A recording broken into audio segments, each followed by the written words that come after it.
Craig is on. Okay. Lawrence, Dr. Lawrence, someone that had the barn. Mr. Stroud, maybe come up to the table. Thanks. Welcome, everybody, to the Tourism Committee meeting, May 23rd. Good afternoon. We do have Mr. Leggett on YouTube and Ms. Bramer on YouTube. So, but we do have a quorum with those people on the thing. So I need a motion to approve the minutes of March 21st, 2022 tourism meeting. Make that motion. Wow, Mr. Weil. Any questions? All in favor? Aye. See out there if they, okay, that's passed. There's no action agenda. So we're gonna just move right into the discussion with Hunden strategists. Joanne? Good morning. I would like to welcome our team from Hunden Strategic Partners. On the screen, I see Ryan Sheridan, Rob Hunden, and Lucas Nudiful. Gentlemen, I think last time you were on the Zoom screen with us, we were in the other room, so each individual at the table had a screen, but now we're at that long table. So that's me waving to you. So, oh, and I'm sorry, Eric Hunden hopped on as well. So these four gentlemen have been working diligently since last October or November on this project. The RFP was to conduct a tourism analysis for Warren County, as well as competitive destinations in the Northeast and across the country.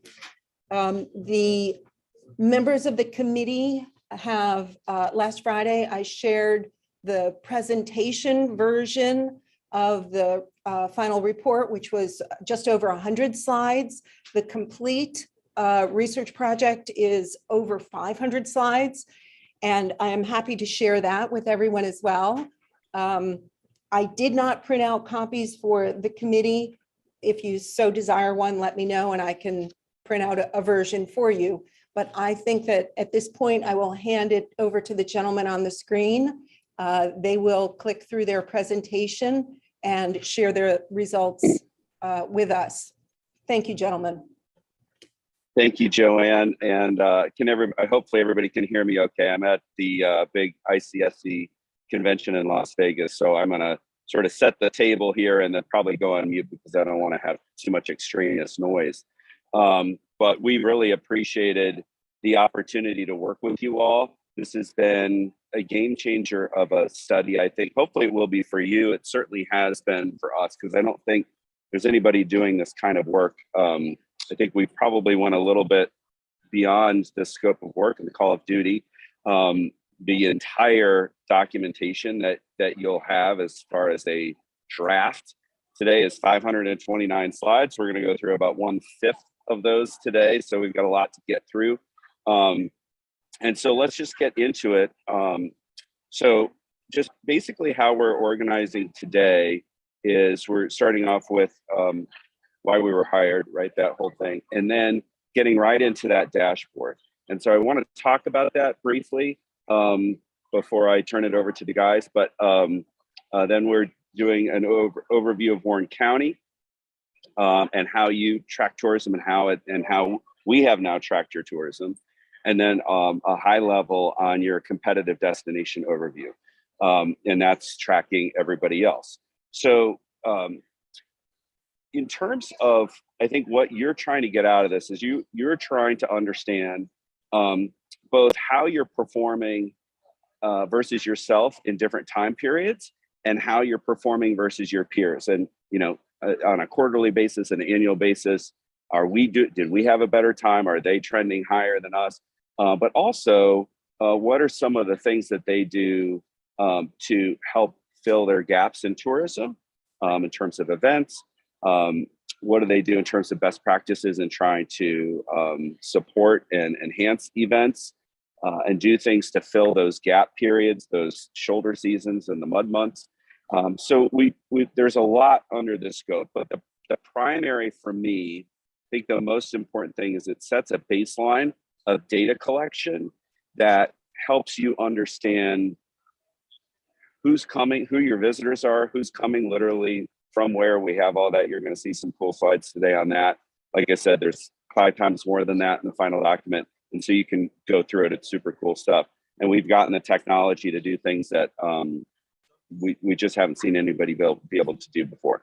But the takeaway for us is we want you to have something that is repeatable in terms of this dashboard. Right now, our dashboard is pretty intense.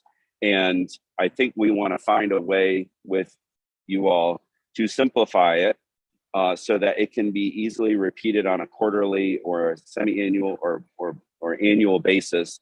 And the cost for us to do that and for you to have us do that is acceptable and reasonable because there's a lot there. But once we get it set up, it shouldn't be as hard to repeat it. It shouldn't be quite as much brain damage as the first time. We had data sources from all over the world, including people like working in bunkers in Ukraine on the data part of it. So there's been a lot that's gone on behind the scenes. So anyway, so that's the story. The team has done a great job. I'm going to turn it over to them to take it away. And I hope that you all enjoy what you see today. There's a lot of teeny tiny stuff that if you're sitting at a long table, you won't be able to tell. So hopefully you'll get a chance to have it like up close and personal in front of you, because that's how much data there is. And I hope that you're able to appreciate it. So Ryan, I'll let you take it from here. I'll actually be starting here. When Warren County first engaged Hunden, they identified 13 different destinations, classifying them as year-round, summer, spring and fall destinations, and winter destinations. As we go through this report, we identify each destination as it was given to us, and we analyze it as competitive as so. Some of them were determined not to be competitive. Some were determined to be competitive, which you'll see throughout this presentation. So to begin things here, we wanted to initially rank the competitors. This is in terms of, are they a true competitor to Warren County? A score of 3, we determined to be a higher, stronger competitor for a variety of reasons, from customer demographics, to assets, to overall, if someone decides to go somewhere during a season, are they considering Warren County or this other place? A green bubble denotes a high score, while a red score determines a low score. From this table, you could tell Essex County or Lake Placid we determined to be your greatest competitor. They're nearby, they have similar assets, and overall is a great alternative destination to Warren County. Harrisburg second, going down into your least competitive, we determined as Watertown. To talk more about the assets of each place and how they compare, we then compared the assets. We broke it down into different aspects, into the psyche of what a potential visitor would consider when going to a destination, from hiking, skiing, to amusement parks and arenas. We broke it down and determined that in terms of asset quality, Essex County is once again the greatest alternative destination in terms of offering to Warren County. Going down to Watertown is the least competitive. If you look at the left side, the green, yellow, and blue denotes that identification from Warren County if they are year-round, summer or winter destination competitor. This is a lot to take in on this chart, so we'll let you guys go through that after this presentation. And then in terms of just setting some benchmarks in terms of visitation, we gathered a table gathering hotel demand data. So how many room nights there were during 2019, over many years for summer months. So we identified those as June, July, and August. And these are sorted from left to right in terms of their growth rate over the past 5 years. Interesting analysis on this is the impact of COVID. So we did a growth rate before COVID, 5 years, and then between now and the last 5 years. As you can see, in terms of demand, Warren County sits right in the middle in terms of the last 5-year growth rate. So the next we have a visualization of the hotel demand over these different years for those summer months. Atlantic City really heading that up with some of the greatest summer visitation. Warren County in the middle of the chart here. Pretty interesting to see how that changes over time and how it was impacted by COVID. As you can see, all of these destinations experienced lower demand levels during that COVID-19 2020 year. Next, we looked at winter visitation. Warren County, a little bit less compared to its peers here, not doing as well as it does during the summer, but Daytona Beach and Atlantic City really doing well during the winter as well. Atlantic City has many assets which we'll cover, but also that gambling feature that keeps people coming year round. And Daytona Beach with that perfect year-round weather. So going into the dashboard, I'll hand it off to Ryan and Eric to really talk about this. Great, thanks, Lucas. So this slide, I know there's a lot going on, and the way that we have it set up in our Excel sheet is this slide, and then one that's coming up here are all in the same table. But the way that this was constructed and put together is that the website that we use and the database that we use to track tourism is called Placer AI. And within Placer AI, we had them set up points of interest for each of your competitive destinations, as well as one for Warren County. So this dashboard, sorry about that, Craig, well, I'll get to that in a second. This dashboard set up to track total visitation by point of interest between you and your competitors. So what you're seeing on this slide is the comparison between 2019 visitation and 2021 visitation, as well as the growth rates provided on the far side that show the difference between tourism between 2019 and 2021. And Eric, I didn't know if there's anything you wanted to add up until this point. Well, one thing I wanted to say is that setting up these areas of measuring the cell phone data this was a very tricky and complex process for us to go through. It's something that pushed the bounds and the limits of Placer, what they've been able to do before.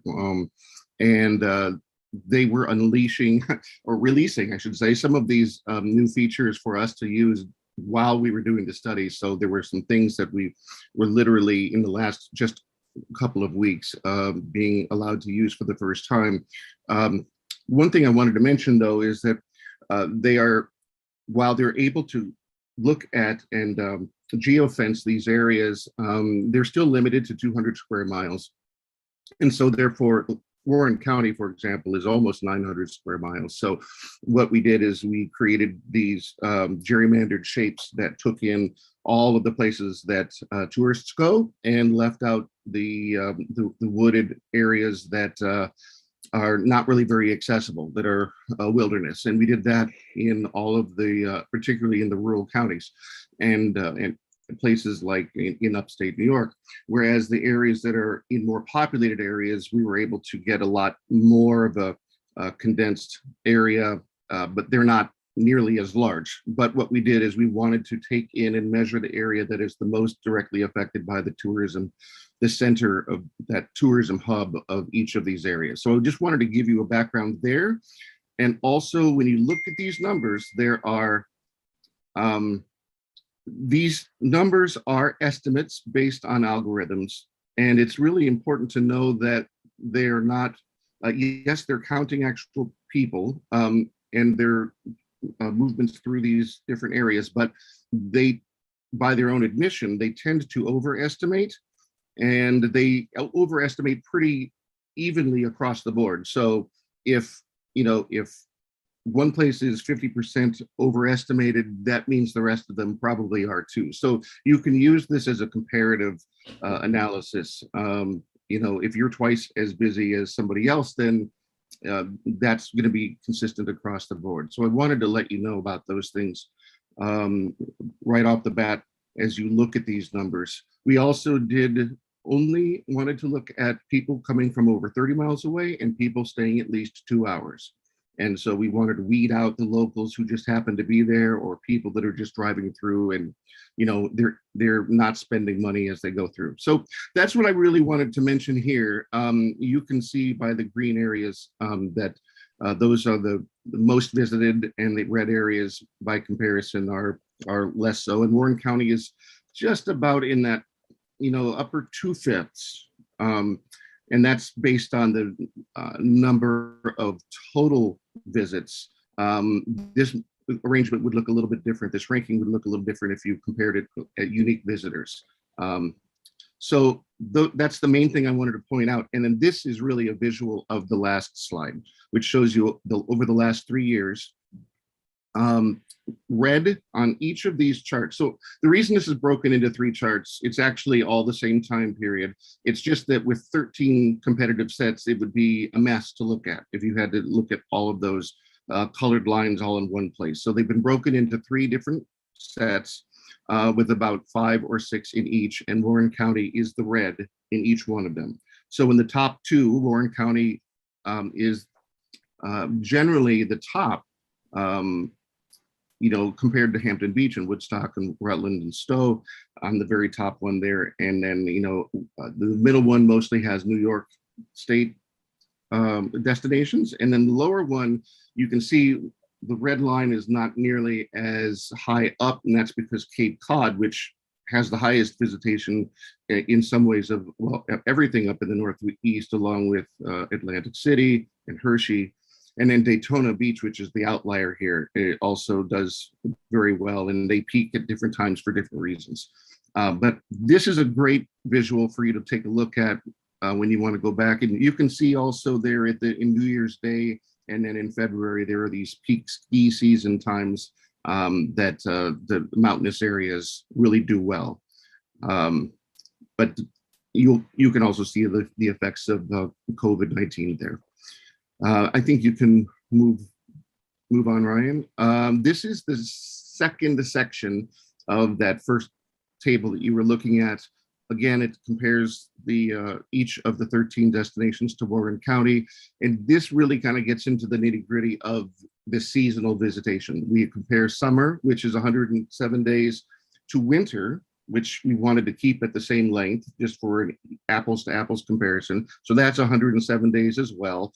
And then autumn is a shorter time, and that's basically from October 1st through just before Christmas. So that is that one of those shoulder seasons when, you know, ski areas are starting to do well, but they're transitioning, and then other areas that don't have anything much in winter are starting to close down or just get back to school. So, and then we also look at the average household income and the percentage of visits that are from high household incomes. That's on the far right there.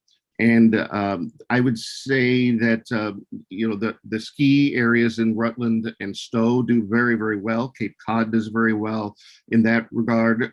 Warren County does relatively well, but kind of in the middle there. They have the largest numbers in terms of pure visitation, but don't attract. They only attract about half as many high income households as some of the other competitors that you have. So those are some of the highlights I just wanted to point out there. And the ski area analysis, there's a lot of ski resorts. We picked the ones that are the most well-known and tried to get 1 to 2 for each of the areas that do feature skiing. And, you know, Rutland and the Rutland County areas of Okemo and Killington, and then in Stowe, Loon Mountain, those in Vermont and New Hampshire do very well. And again, Lower Mountain is not bad, and it's also not at the top of the list. It's holding its own, and we, as you'll see later in the presentation, we have some ideas for how that can be improved. The Finger Lakes area and Watertown area do not have nearly the elevation changes and are not nearly the attraction that they are in the higher peaks.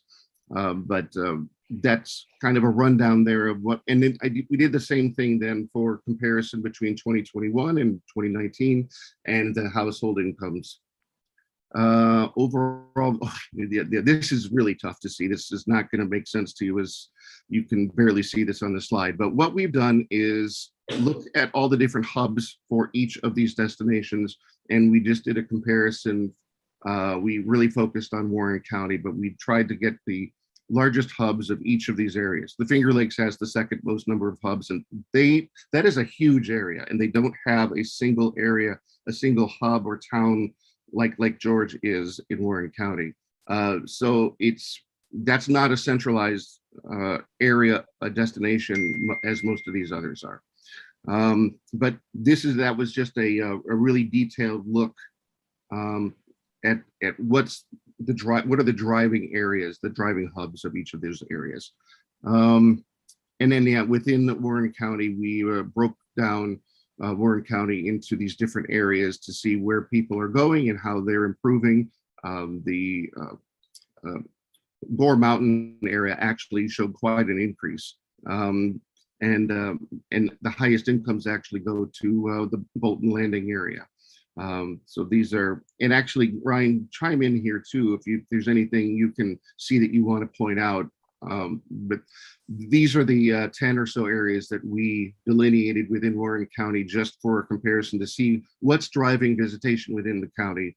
Obviously, Lake George Village is the hub, and then Great Escape and the outlets do very well as well, and are only about 4 or 5 miles down the road. So they act as one giant hub, but we classified them as separate here. And then there are some of the other areas, Gore Mountain, the North Creek area. Glens Falls is not as so much that's more of the business center. So it's not expected to have high visitation, but we wanted to track it anyway. But Ryan, I can send it over to you. Thank you, Eric. Yeah, I appreciate you breaking that down. And I think that just some of the bigger takeaways that we saw, like Eric said, is that Bolton Landing tends to attract some of the highest household incomes, as well as the skiing assets, which is something that we saw consistently across all of the competitive destinations. As competitors that have well-developed ski assets are bringing in people with the highest household incomes. So something just to keep in mind. And then just an extension of the dashboard that we've put together in terms of tourism data, as we compiled all of the STR data going back to 2012 from CoStar, which is also STR. And we made tables that will track ADR, RevPAR, occupancy, room night demand, and I believe inventory as well. And you'll be able to select which year you want to look at. So more importantly, for going forward in the future, as data comes in from 2022, 2023, be able to load it into these tables and have one central location to use and to track all of this data. So on the top of all of these tables, you will see the raw data. So in this case, for just pure room night demand, the top part is showing demand by each destination. And then the bottom half is showing the percent change from the same period in the previous year. So for example, this year, we're showing 2019 data, and the bottom half is comparing the percent change between 2019 and 2018. So with this graphic, like we showed earlier, Atlantic City has the most room nights available and also receives the highest demand between all of the competitors in the set. Lucas, if we want to jump ahead. And then one limit to this data is the amount of facilities that report. So this is one area that Warren County can improve in getting a stronger percentage of facilities to report. And then another addition that we could provide, but is difficult in terms of comparing apples to oranges, is including STR data in this set. So we could include that in the future if you guys would like. So we'll move on to the Warren County profile, and Ryan will take this over. Sure. So just really quickly, like Rob mentioned, we have so many more slides about Warren County, got to know the county very well, but we just took some of the most high level slides. So just starting off really quickly, comparing that 2019 visitation to 2021, and keeping and showing where these people are mostly coming from. A lot of what we saw is that the visitation base pretty much stayed the same. It's just a lot more people were coming into the county. And we broke this down in 2 graphs. It might be easier to see on the next slide, Lucas. But the main markets that you're pulling from, as you know, New York City, Albany, Poughkeepsie, a lot of the places that are relatively close within Warren County, moving all the way down to places like Syracuse, Rochester, and places in Vermont. But just taking a look and seeing how your visitation base changed between, this is summer 2019 compared to winter. So throughout the year, I apologize. I thought this was 2019 to 2021. But just as the seasons change, you can see how your visitation base also changes. Moving on, here it is, summer 21 to winter 2021. So just taking a look between these two to see how visitation changes between the summer and winter. Obviously, in the summer, bringing more people up from New York City that want to get away and have a general nice vacation. And then the winter, it's still the largest visitation base, but that tourism drops pretty significantly, and you're pulling more from the areas that are closer to the county. We can skip ahead, Lucas.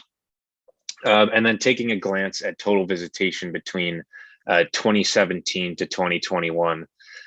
So really the biggest change was in between 2017 and 2018 by the standards that we were tracking. And then with 2021 still having a strong year. The reason that we excluded 2020 is that a lot of what we saw is that without some of the businesses being open and people coming to the county for certain things, it just made it kind of a difficult comparison. So we wanted to keep it consistent and excluded 2020. But if it's something that you're interested in, we could certainly show it off to you in the future. Lucas, I didn't know if you wanted to add any commentary on this. Yeah, so a pretty cool analysis we did for you guys was showing where different activity happens in terms of running and hiking and water activities. We know Warren County is a great location for hiking, skiing, and water sports. So we wanted to show you where the hubs of that activity was. So this is data from Strava, an app that people use to record their workouts. Most often it's used by enthusiasts, people who really care about their health and benchmarking their performance from one time to another. So as you can see on this left visual, Glen Falls has a lot of running within it. So this is not really a hub for the hiking, but this visual really shows where people would go outside of kind of the city limits into the hills to hike. So this is a great point for you guys to really drill down. This Chestertown and North Creek have a lot of hiking. And then looking at this, right visual shows where the water sports are. So this is sports that include swimming, kite surfing, windsurfing, kayaking, rowing, stand-up paddling, surfing, and canoeing. So this is where people really have the most activity. So red denotes the stronger hubs. So right out of here, Rockhurst and Lake George, there's a lot of activity, and Bolton Landing. And then blue denotes data, but not too strong of data. So it's establishing hubs around areas that are already strong would be good for Warren County in the future. Then carrying this on to winter visitation, we wanted to show where people were alpine skiing, ice skating, backcountry skiing, Nordic skiing, snowboarding, and snowshoeing. I zoomed it out here to compare to the Rutland area, a pretty close by area with strong skiing. As you can see within Warren County, right here at West Mountain and Gore Mountain, are the strongest hubs of these winter sports. Not so much happening elsewhere. Doesn't mean it doesn't happen. It just doesn't get recorded by enthusiasts. If you compare the amount of data tracked at Gore and West compared to Killington, Okemo, Bromley, and Magic and Stratton, less so, which there may be many reasons for this, which we'll go into later in terms of hotels, offerings in the area, and overall reason for people to go to these mountains. And actually, and let me just jump in here real fast. When I was comparing the numbers, the visitation numbers, the number of unique visitors per year at Killington and areas around Vermont is about double what Gore Mountain gets. Gore Mountain records about 350,000 unique visitors per season, and about 700,000 for the big ski resorts over by Rutland. And then we zoomed it in onto Warren County to get a better view without that juxtaposition of Rutland. Really, Gore Mountain, you can see the trails people take, how often they take them. Red denotes higher centralized data, more routes recorded.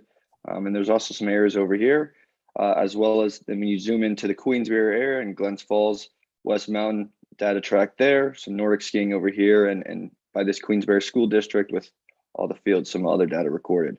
You guys know the area well, and I think that this is good takeaways for you guys. Then looking at the Glen Falls foot traffic maps, I think Eric could provide some good insight on this.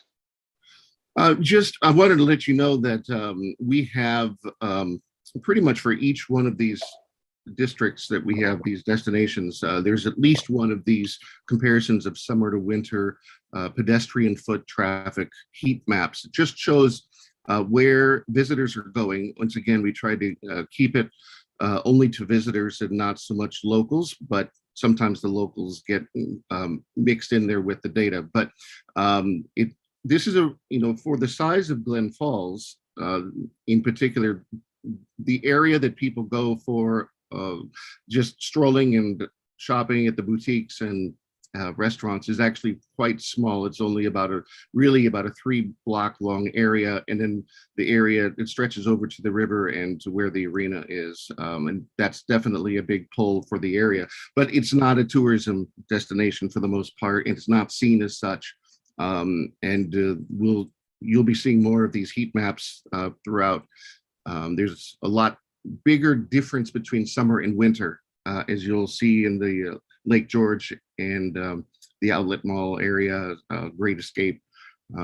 Those are really, really fascinating to look at and make for fantastic visuals, but there's a lot of information. Especially the reason we chose these types of hexagon maps is what they're called here from Placer.ai, is that we can actually record the number of people. So if you see on the summer side, red has the lowest amount of people per hexagon in that 107-day time period is 470 people. That's really low compared to the other ones, the other destinations. But you'll be able to compare these in an apples to apples way from one heat map to the next. Winter really doesn't show much difference. In fact, if anything, they have more people in Glens Falls, which is really distinct, a distinct difference between Glen Falls and the actual tourism destinations that you'll see. And then another factor Eric forgot we excluded things like hospitals that truly get a ton of visitation but aren't tourism assets. So right. We did some gerrymandering around some different facilities to really show the true hubs of tourism. Here's another map for Warrensburg. Tourism oriented, we did include, and we tried to keep government facilities out, as Lucas was saying. Go ahead, Lucas. Yeah, so here's Warrensburg. Another point to mention is looking at these scales. They vary for destination and by time of year. It is a thing that Placer AI does not allow us to change, but these visuals still provide a lot of great data for your consumption. One thing to mention too is that the hexagon sizes are smaller or larger in different areas. Again, that was outside of our control, but it still gives a good indication of how busy a place is compared to areas nearby. Perfect. And then, we'll allow you guys to look at these later. Ryan, would you like to go into a SWOT of these nodes? Sure. Yeah. I think that what we determined is that Warren County definitely has strong assets and diverse assets and events, as well as, really just booming energy around Lake George in general. Some of the weaknesses that we've all talked about and really taken away from a lot of the interviews that we've conducted is really just that the businesses and hotels still closing down in the wintertime, seeming to be a culture. The good news on that one is that a lot of your competitions are the same way. A lot of people we spoke with were either in the CBs or the DMOs, and they said that same things. I mean, people, business owners in Cape Cod heading down to Florida for the winter time. So a lot of the same problems along those lines between other competitors. Sorry to go on a little bit of a tangent there, but some of the opportunities that we pointed out, and that we'll go into a little bit more detail later, but development of the less popular areas in Warren County, and honestly developing further areas like Gore Mountain, and we'll show you some comparisons between other competitive destinations that have done that really well. And then some of the threats are just seasonality, kind of along the same lines of the businesses closing, but as well as just the lack of airport connectivity and being a drive-in destination, which many of your competitors are.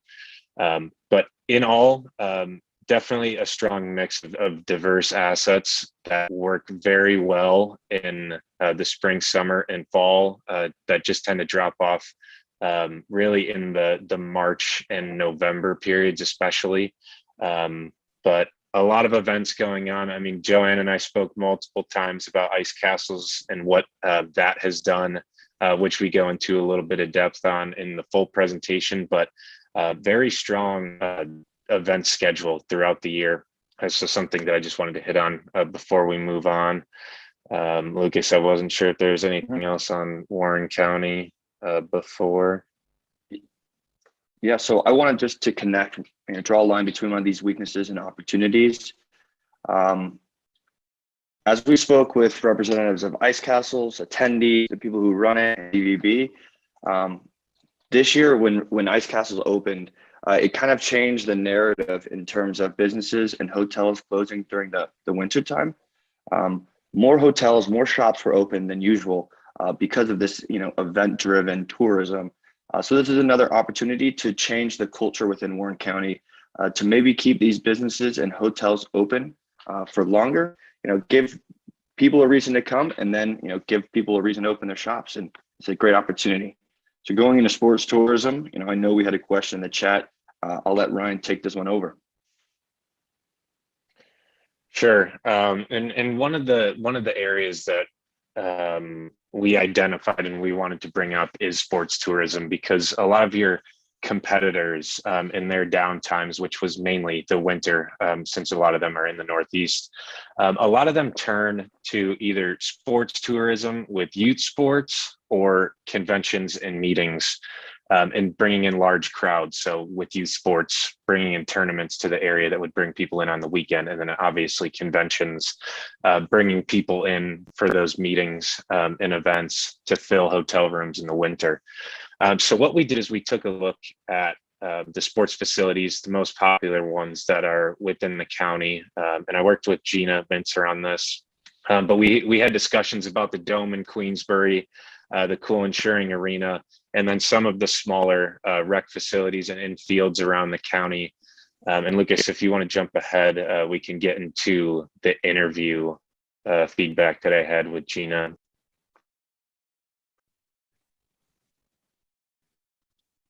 Sorry about that. I think I was paused. Yeah, I think we can skip ahead to the interview slides, because I really just want to hit on the main points that we discussed.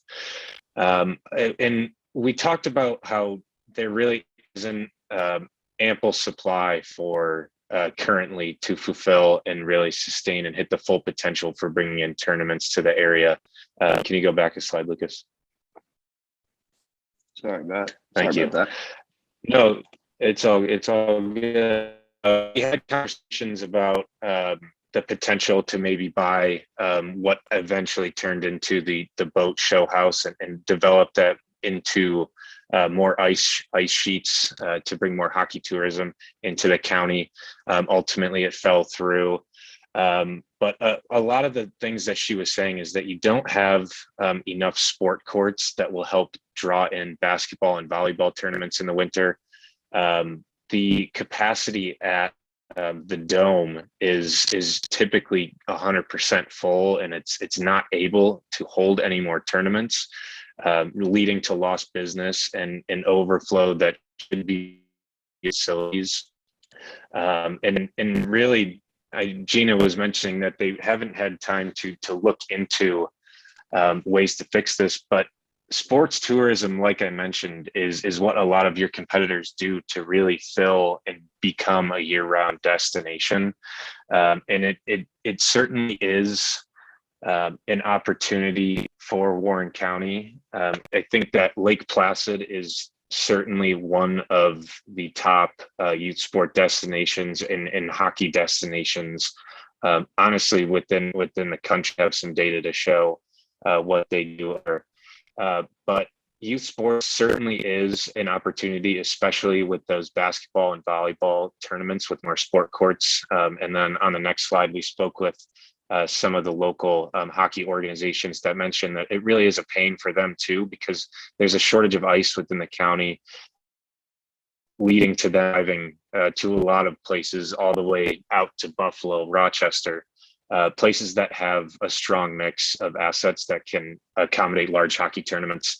But certainly a shortage of ice that it was told to us multiple times, and certainly, although it is an expensive option, is definitely an option for Warren County to help boost tourism in those colder winter months. Go ahead, Lucas. And then one thing I wanted to mention, going back to one of our first slides in ranking the tourism assets of an area. I know there's a question that came up around then, so I wanted to address it. We identified a green dot at one point for a destination that has year-round youth sports or sports tourism, and then red is someone who does not have any. Yellow denoting kind of just the seasonality of sports tourism, which we think Warren County currently has. So it gives that opportunity for maybe an indoor facility, as Ryan mentioned. I'll go into kind of the SWOT here. I'll let Ryan take it off in a second. But your strengths during the summertime, sports tourism does well in the area. You guys have some great outdoor options. Another strength is your cool and cheering arena. It gives an option to host concerts and sporting events, but again, it's just one court, one ice sheet, which isn't too strong for hosting large scale tournaments that really drive overnight visits. The strength is let's go into the opportunity. So the opportunity is a facility. We also identified skiing as sports tourism. So an opportunity within kind of the colder months is to really develop the area around Gore, to establish more hotels to make it a destination people can stay overnight at. Ryan, I'll let you take it over from here. I know you have some good points you want to mention. Oh, sorry. I was typing to respond to Carl's message. And Carl, I for these purposes for our presentation, we are focused more on sports that would generate large scale tournaments and really help bring visitation in. But for our purposes, yes, a ski racing program we consider to be sports tourism, but it's generally more about the ski stuff, or the general skiing, not just a ski racing program. But in terms of opportunities, I think for data tracking, what Lucas and I looked into with what you currently do for that, it was really good data. I think that just the way that we're able to provide it and update it on that yearly basis, however often that would be, is going to show you a more overarching view of how the county is compared to other destinations that would take a lot more time to do with what you currently have. And I think that it really is a good opportunity going forward to be able to benchmark growth rates and explain between the hotel data and the placer data what is going on between you and your competitors. And on that note, I think we were going to jump into the competition now. So now really getting into the meat of the study, talking about these competitive destinations, we'll go through them in groups of year-round and spring, summer, fall, and then into winter. So identified by Warren County Tourism were these year-round destinations, more so destinations that are in close proximity to Warren County, being Essex County or Lake Placid, Saratoga Springs, and then Albany. Here we have just a general overview of each of these destinations, identifying them as a true competitor or not, with some key takeaways that we may mention in this presentation, but are certainly answered within our large deck that will be passed around after this presentation. So starting with Essex County, true competitor in our eyes. We think some key takeaways are they have a strong identity with strong year-round assets. So from being an Olympic hub, that identity was easy to establish for them, but they've carried it on well by continuing those sports tourism assets from skiing to marathons, Ironmans, etc. And then, even with their remote location, farther away from an airport than Warren County, they've developed these meetings and events that have done well and can help fill their calendar. We'll discuss that more later. And then Saratoga Springs, another true competitor. Some of their best identity comes from the horse racing and town history. We visited there and heard about the history of 12 Years a Slave, some of their gambling history as well. Pretty cool. They do well with meeting and events, as well as special events like Chowderfest.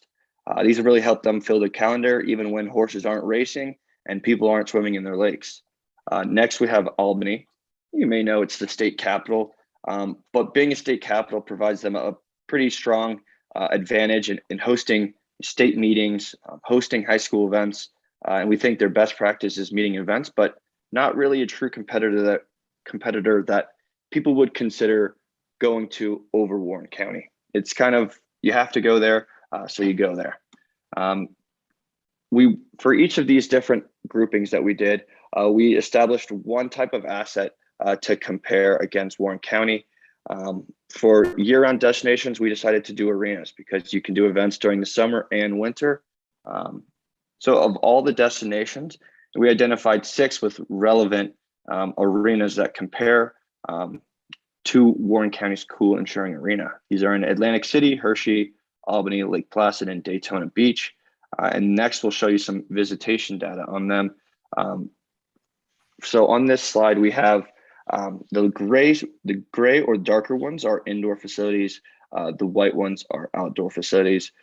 We just wanted to provide benchmarks for Warren County to compare how their arena assets compare to their competitors. An interesting thing about this analysis, some of these facilities have tenants, some sports, and some don't. So that is an important idea to keep in your mind when looking at these numbers. So comparing this grouping of year-round destinations, we have their summer foot traffic maps, and then immediately on the next slide we compare to their winter. As you can see from just switching through, I'll keep doing it. Warren County, Lake George is really activated during the summer, less so during the winter. Another thing about the culture, shops opening, and really having something to do in the area is an important point to mention. So Lake Placid, pretty activated throughout the year, with their strong winter identity, strong summer assets. They do pretty well. And next we have Saratoga, which does stay activated throughout the year. Next we'll go into kind of these maps that we had for Warren County. We identified them for each of their destinations and compared it immediately to the village of Lake George. So these circles show areas of overlap between these destinations, strong markets that both destinations pull from and attract from. As we go through these, keeping ideas about where to market would be a good point of emphasis for the Warren County tourism market. So comparing this summer and winter visitation for Lake Placid, we got the most recent data we could. So 21 and 22 for summer and winter. Some big takeaways here is during the summer, there are more weekday visits. People go on week-long boating trips, as I wish I could right now. And then during the winter, it's less so weekday trips and more so weekend trips. Oh, it's more so weekday trips. Yeah, sorry about that. And then just looking at these markets after this presentation will be important to know, how Lake Placid pulls compared to the town of Lake or compared to Warren County. Going on to an interview slide we did with the CVB, we talked about quite a few different things. I try to put it in 4 different verticals. In terms of visitation, originally, you would think that Lake Placid's remote location would be a detriment to ability to get there and overall visitation, but they identify it as a strength. It's so remote that you have to stay the night, which if you're going to stay one night, you might as well stay 2. And then another strong visitation aspect they have is that name recognition from the Olympics. And they think that their true competitors are Stowe and Vail for winter activities and other large mountains. They don't view Warren County's Gore as that strong of a competitor to them. But that is fixable, which we'll go into later. In terms of events, a lot of their events are driven through sports, but they also have, a winter carnival at Lake Saranac Lake. In terms of data, pretty similar to Warren County. I know the 2 groups work alongside each other for many parts of the year, but they have a lot of data available to public, which we think is one area Warren County could improve upon.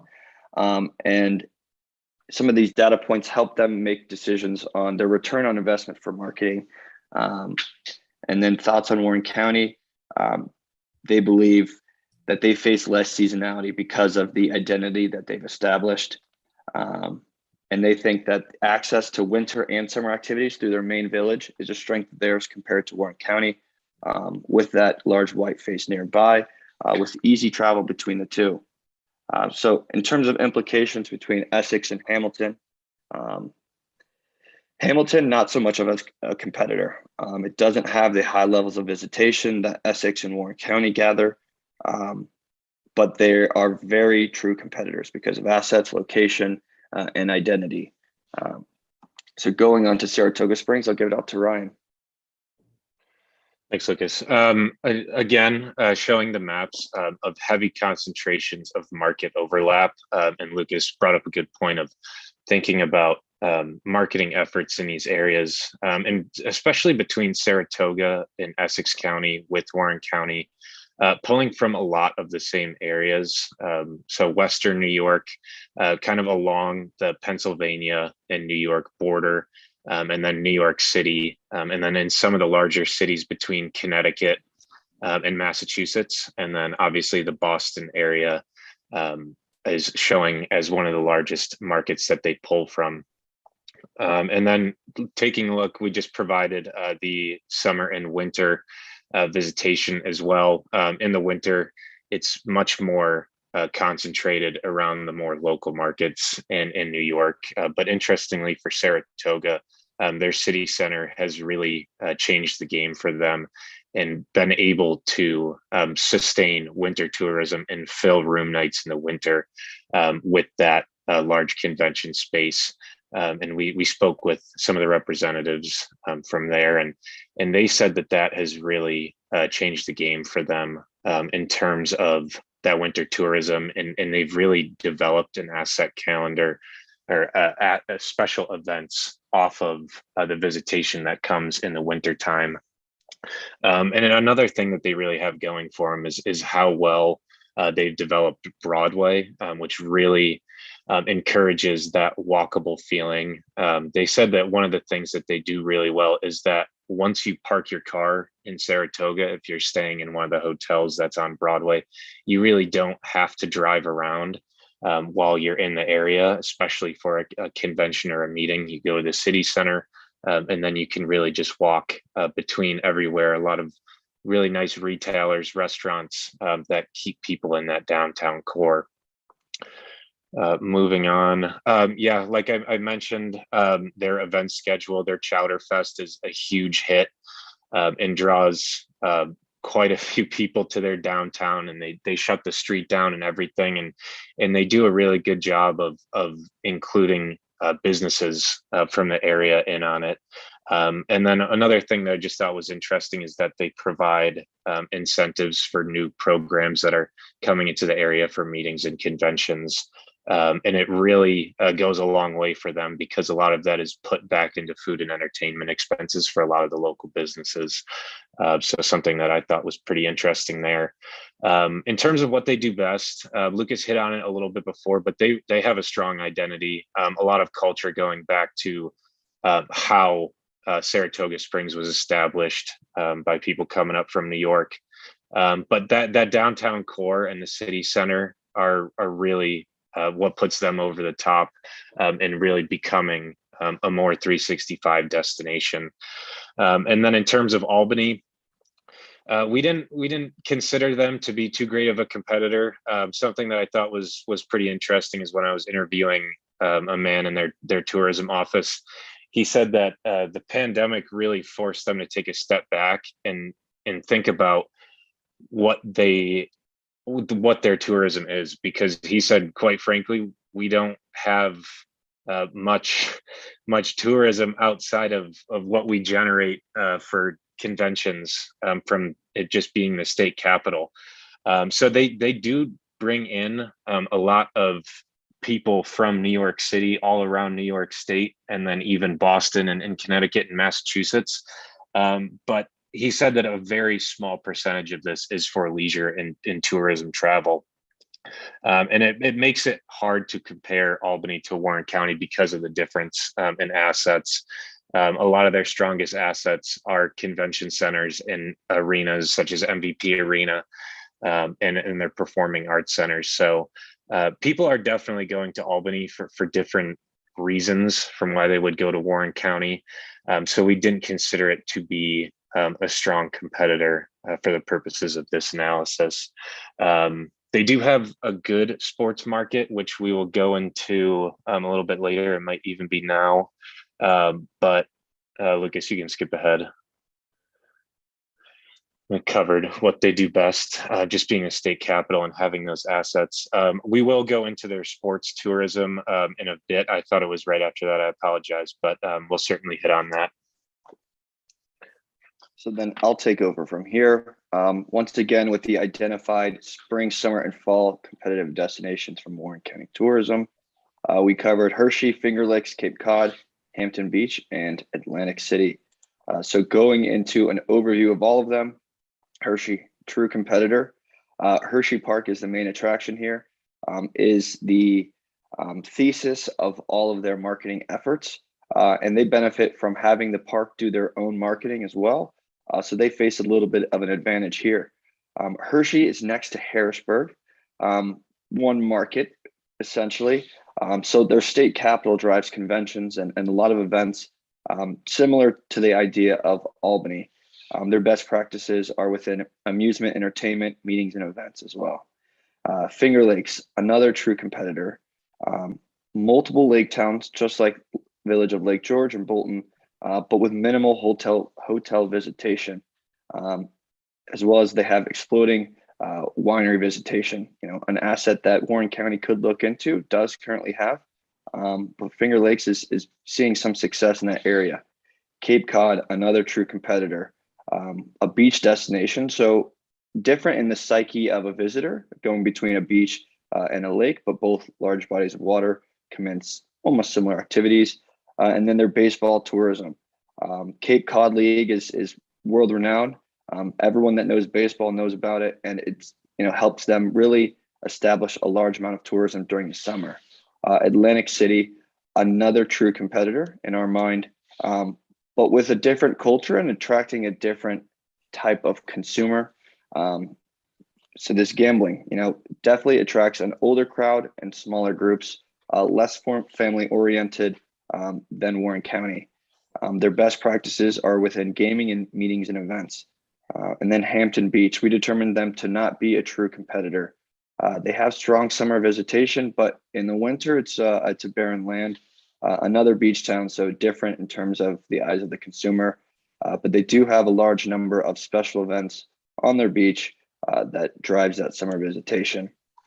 So just like we did above with arenas, we now looked at areas with premier amusement parks. We identified that there are only two within our competitive set. Warren County's Great Escape, great asset for the area, and then Hershey Park. So looking at overall visitation from these amusement attractions, we identified the top two as Hershey and Great Escape, and included some similar ideas for other destinations, not nearly as developed as the two assets just covered, but in terms of visitation, we have maps of where each of these parks pulls from, color-coded to that chart there.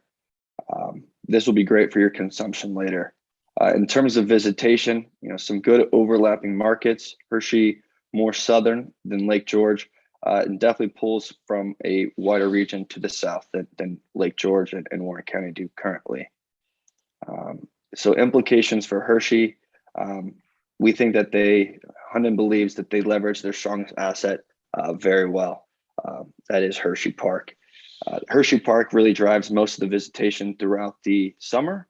And then we looked at their assets. In terms of hiking, there are options there, but not nearly as well developed as Warren County. So we determined that people don't go to Hershey specifically to hike at a strong level. People definitely do, but it doesn't compare to what Warren County has. In terms of their state capital and location to Hershey, definitely provides them help with their year-round visitation and driving hotel demand 24/7, 365. In terms of, are they a good competitor? Yes, they are.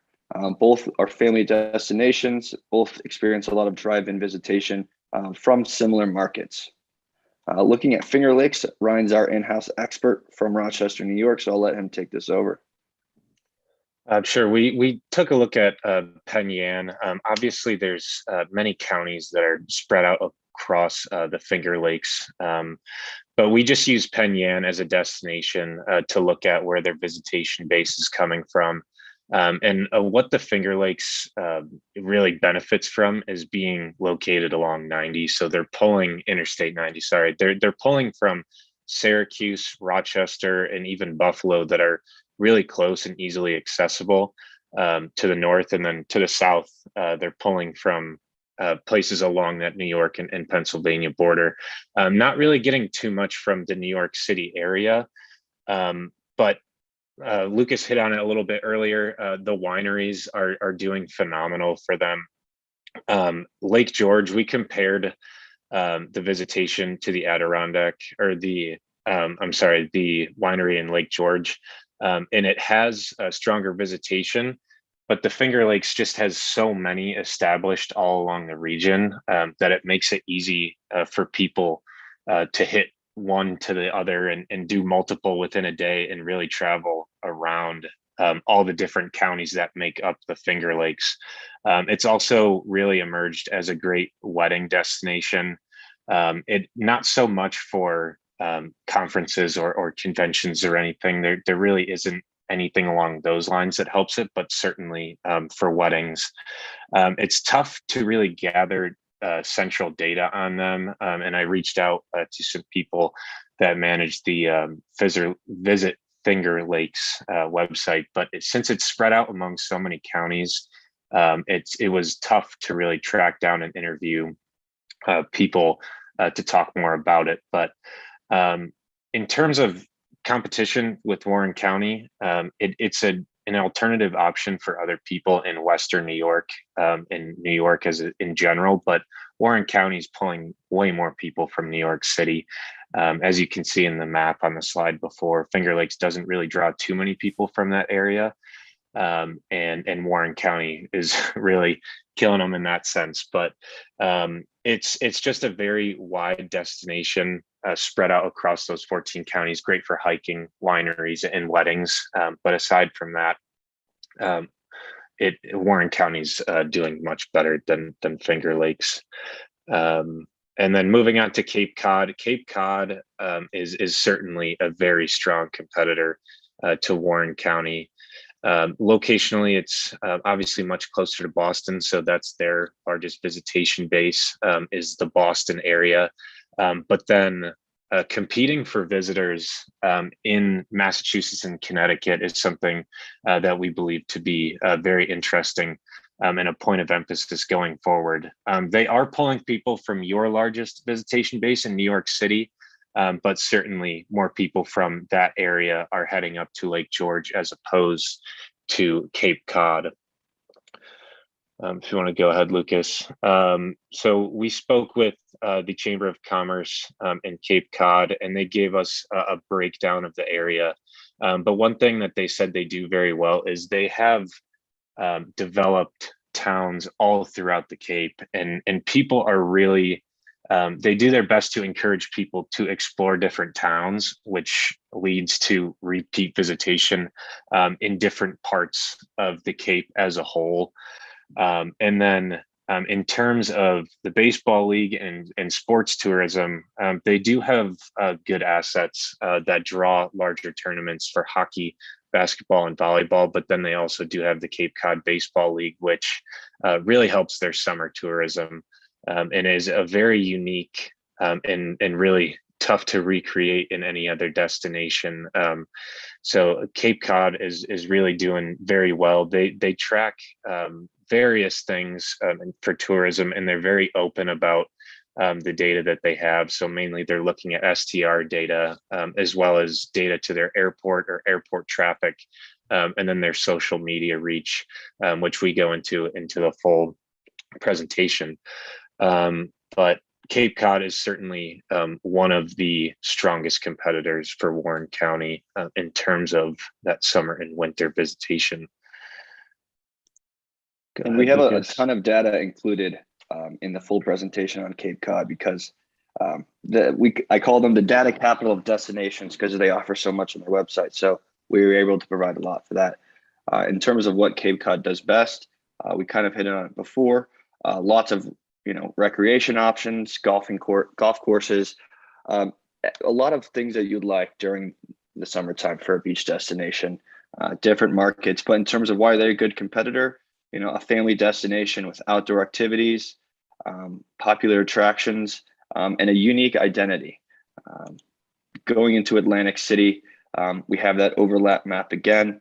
Atlantic City, once again, draws a different demographic than Lake George, but they definitely pull from the same regions. And there's probably quite a few of demographic or visitor overlap here. So in terms of that New York visitation, they're stronger there. One of the best gambling options from that New York area going down to Atlantic City, and some different markets that they pull from. In terms of their CVB and how they market, Atlantic City is quite a unique, was an outlier compared to our other data. They have the Casino Redevelopment Authority, which many years ago in 2014 took control over their destination marketing.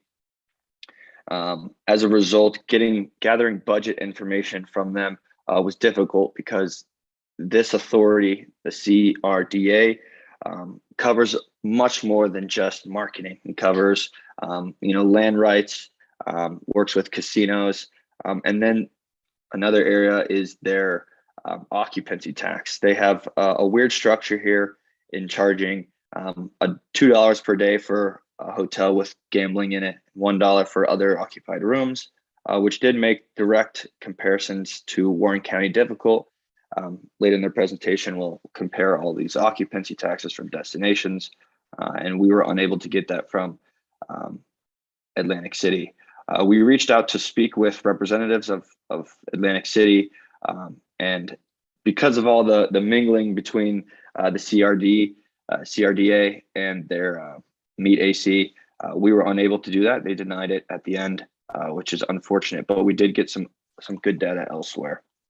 In terms of Atlantic City, what they do best is really leverage their best assets of gambling, something that Warren County has no interest in from our interviews, as well as different demographic there.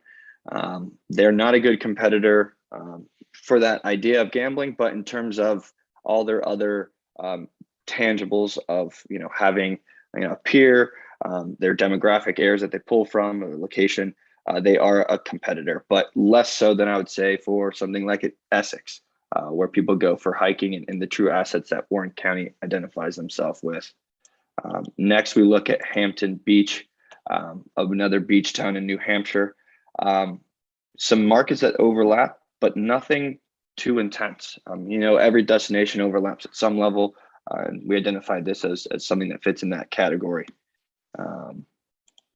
So in terms of Hampton Beach, what they do well is a strong events market. You look at their summer calendar, and they have something almost every weekend.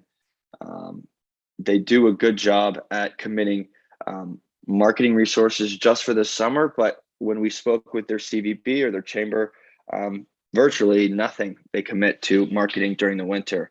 They kind of wave the white flag and just play to their strengths. They don't have a large convention center to host meetings, so that really doesn't help fill their winter calendar. In terms of why are they a good competitor, we decided that they aren't so much for the purpose of our analysis here. So moving on to the competitive winter destinations identified by Warren County, we go through Watertown, Woodstock, Stowe, Rutland, and Daytona. So an overview here, Woodstock we thought was a strong competitor, strong winter assets with unique summer assets. Some of their best practices is how they fund tourism. In addition to a bed tax, they have a meals tax. They call this tax a room and meals tax. And then for their different seasons, they have different entities that market. So for their summer, they'll have, I believe, we'll go into it, but during their winter, they give it up to Ski New Hampshire to market their winter. Stowe, another great competitor, very similar to Warren County in that they have the strong skiing and hiking options. Their best practice is nature visitation. Rutland, another true competitor, rather close to Warren County, and same thing for Stowe. Then Daytona Beach, it is a competitor, but it really is a year-round destination for reasons that Warren County can't really achieve unless they move more south, which we don't suggest they do, and not that that's possible. But Daytona really has some great takeaways for special event funding, as well as the way they collect data. We'll go into this special event funding later, and we definitely think it's a key takeaway from this entire presentation. Watertown, we do not believe that the Thousand Islands are a true competitor. Their winter visitation is poor, poor occupancy tax collections. We don't believe that there are any true takeaways that Warren County should really look at. So similar as we did before with amusements and arenas, we looked at premier skiing assets. Almost all of the destinations in this winter set have winter assets like skiing, and except for Daytona, but we identified 5 in total from the competitive set that have premier skiing assets: Warren County, Essex, Rutland, White Mountains, and Stowe. So looking at the entire visitation of these mountains, we did some numbers before, these with different geofenced areas, so numbers might not totally align, but this just included ski routes and ski lifts. What we thought was pretty important, when someone is looking to go skiing somewhere, they look at it as a total destination and the quality of skiing. So they look at it in terms of, how much can I ski? How big is the hill? How many lifts are there? Just the true numbers of it. And then they also look at the option of hotels nearby. When people go skiing, when they fly in, they don't generally have a car. And if they do, they don't really want to use it that much. They want ski in, ski out. So in that first colored column, we have hotel rooms within 10 miles, Gore Mountain on the bottom end of this analysis. And then in those next 3 columns, we have the numbers quantifying their mountain and then comparing visitations. What we thought was important to mention here, as we spoke with different mountains, people attract different levels of visitation based on if people can go there almost for free. So if they have an Icon Pass or an Epic Pass, they're more likely to go to a mountain because that's part of their network, and it's part of the package they paid for. So if you look at this chart, Gore Mountain was the best mountain in terms of visitation, not a part of one of these passes. Next is Whiteface, not a member of Icon or Epic. But in terms of options to boost the level of skiing and the attraction here, you can't really change how tall the mountain is. You can add some lifts, but that really depends on the mountain. But hotel rooms, that's definitely an option we'll cover later in this presentation. But this is something for your consumption later. Here's the hotel availability. We compared against every ski destination, but we just highlighted a few here, showing Gore Mountain compared to White Mountains and Stowe. Sometimes even more than 10 times the number of hotel rooms around Gore to these other mountains than compared to Gore. But Gore has a higher vertical drop than both of these mountains, right up there with the skiable acres. So in terms of the mountain itself, you have a good mountain, but opportunities to improve the hotel rooms is definitely something people consider when taking a ski vacation. So looking at the Woodstock visitation compared to Lake George, definitely some markets that overlap here, for that skiing. Comparing just, the hotel ideas, a taller mountain, more skiable acres, but almost half as much visitation. We think this relates to the ideas of the hotels and resorts nearby that really make it a whole destination that benefits it during the summer and during the winter. So we spoke with Visit White Mountains. Ryan, would you like to take this one? Sure. Yeah, and I think you really already hit the main takeaway from White Mountains is that in the spring, summer, and fall, they have their own marketing organization, but in the wintertime, which is their peak season, they turn it over to Ski New Hampshire to really take control of their main season and making sure that Ski New Hampshire is pushing all the main things that they need to market to get that skiing visitation up into the area. But aside from the winter months, a lot of their efforts really just go to their natural assets. They market their foliage was very important to them when I was interviewing them. And they put about 15% of their marketing into the spring, 75% into summer visitation, and then about 10% into the fall, saying that a lot of people come there during the fall to look at the trees and the other natural assets they have.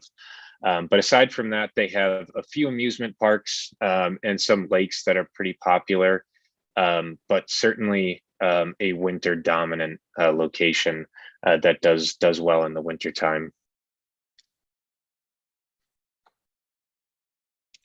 Sorry, and then just hitting on what they do best, navigating that seasonality, really just pushing forward with Ski New Hampshire, taking control of their strongest part of the year. And then just in terms of why they are a good competitor, I mean, they're definitely a destination to look at in terms of what people do while skiing in the area and having that strong supply for skiing options. So next we looked at Stowe, kind of in northern Vermont. Some markets that overlap, but Stowe more remote, harder to get to than Lake George is, in our opinion. Looking at their hotels, they have 2,000 hotel rooms within 10 miles, while Gore has just 150. In terms of the quality of the mountain, looking at the statistics, Gore Mountain, higher vertical drop, more area to ski. But still, half as much visitation. We interviewed Go Stowe, the marketing entity for the area. Overall, they claim themselves as the ski capital of the East, and they claim that they are just as busy as during the winter as during the summer. But visitation or geofencing data did not represent that. During the summer, they experience a lot of world-class mountain biking and hikers, and it's known for its maple trees, the CVB noted. In terms of winter, Lots of skiing, lots of opportunities for that. And then they identified fall as the larger period for international visitors. They identified similar mud months to Warren County, which is an important note. And they also have, restaurants and hotels that close for a couple of weeks during this period, but they identified that as healthy for seasonal cleaning. And in terms of their visitors, a lot of similar markets to Warren County, but with more pull from the Boston and Maryland market, more so than Warren County. Quite a few different ski hills with epic passes, which really make it a destination for people who hold those passes. In terms of data, they track a similar amount to Warren County with their STR data and then taxable receipts, comparing year over year changes to see how they're doing. So implications for Stowe, premier skiing opportunities, a lot of out-of-town visitors, but why they are a good competitor is because of these, similar assets, similar drive-in populations, and there's an airport nearby. It's basically equidistant from, as Warren County is from Albany, as they are from their closest airport, but not nearly as big of an airport as Albany has. So going into Rutland, Rutland was a cool one for us. Less visitation data showed for them, but some similar markets. Looking at their Killington Mountain everyone talks about, hotel rooms, 2,300 compared to our 150. A little bit smaller of a mountain in terms of vertical drop, with 3 times as many skiable acres at Killington. So really a great opportunity to ski. But hotels are a big takeaway from that. We tried to speak with the representatives of the CVB for Rutland. They denied the opportunity to speak twice. We were persistent, but we think from the data we were able to collect, we were able to compare them in a pretty good way. They have a pretty good special events schedule throughout the year, but Warren County, we determined, has a stronger quality and quantity of events. Rutland, pretty close, around a 50-mile drive from Warren County. So, the alternative option to fly into the Albany airport and then go to Rutland, similar to Warren County. But with that Killington Mountain, sometimes that's tough. But there's definitely opportunities to improve for Warren County. Looking at Daytona Beach, we had to really zoom out our map for Daytona Beach because they attract from all over the Eastern and Midwest United States. I myself have been here a few times, but in terms of the markets, they have a strong pull from that New York and Boston market, as well as several areas of New York. So I think the biggest takeaway is their funding practice for new events. So they have it separated between new events and established events. And what their funding doesn't give them money to run their event. It's just for marketing dollars. So new events, they could get anywhere between $1,000 and $15,000, once again, for their marketing, with different qualifications between that. And then for established events, funding increases to $5,000 to $25K. But once again, this really helps events stay there and not become dependent upon CVB money to operate every year. What we noted through talking with different funding for different CVBs, often when you give entity money, they want it again next year and the next year, and it's hard to wean them off. So this is an opportunity to really not make them dependent, but help themselves. Another cool thing about their established events and funding is that it's kind of a self-governing program based on the number of actual room nights created depends on how much funding you get. So if you have an off year, I'm sure 2020 was an anomaly, and next year you might get more or less. So really self-fulfilling and self-checking, which we think is a good takeaway for Warren County. Some of that funding helps each of these events go on. Another interesting thing is during weeks of Daytona or Bike Week or Biketoberfest, the amount of funding is limited. It decreases when you are next to a large event on the calendar. So it helps them fill up their slower times of the year by helping these newer events create a reason to visit now. So implications for Daytona Beach. They're a true year-round destination because of their warm weather and large events that keep people coming back. They have successful conventions. They have a strong arena. Both of those two facilities are in the same building. And then why are they a good competitor? We determined they're a good competitor, from the metrics. They pull from the same areas. They have events, but they're a totally different destination that people go to year round. Yeah. So looking at Watertown, kind of a smaller destination, kind of governed by the idea of the Thousand Islands. It has some market overlap, but not that strong of pull, for the area. We determined it may be a competitor, but it is likely not the largest competitor. Likely a competitor just because of its strong New York pull, but in terms of how much it pulls, it doesn't really carry its weight at this point. So for some of the best takeaways, we wanted to provide this graphic here for your analysis later. When you wanted to learn about sports tourism or meeting events, go to something in this list, and we have some good data shown later in the presentation. So opportunities of future growth potential. Ryan, would you like to take this one?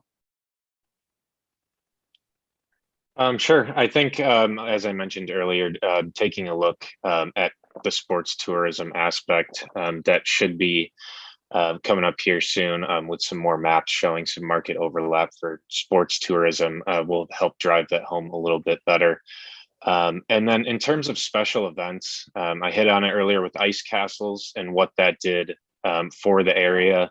I was actually, when I was talking to some folks from Albany, they mentioned that they were on their way up there and they had visited Lake George in the past, and they were shocked to see how many more businesses were opened. So along the lines of ice castles, developing more events that can leverage and help kind of change that cultural stigma that's there now. And then in terms of funding and structure, taking a look at what Lucas just spoke about with Daytona Beach and turning to other events and destinations for ideas with funding and structure. And then for non-optimal, or something that we don't think is worth pursuing, are those meeting and events. Just the way that Warren County is set up currently, and having Albany to the south and being that really destination for meetings and events, and then having Saratoga even closer to Warren County, where a lot of people are going for the smaller conventions that still bring in a lot of people, wouldn't be the smartest route to pursue in terms of generating assets that can help with meetings and events. Lucas, we can move on. And then we took a look at some other larger festivals across the country and all over the world. Eric, I didn't know if you wanted to add anything on top of this, but we just took a look at some of the larger wintertime events and really just looked to for some inspiration. But Eric, was there anything you wanted to add?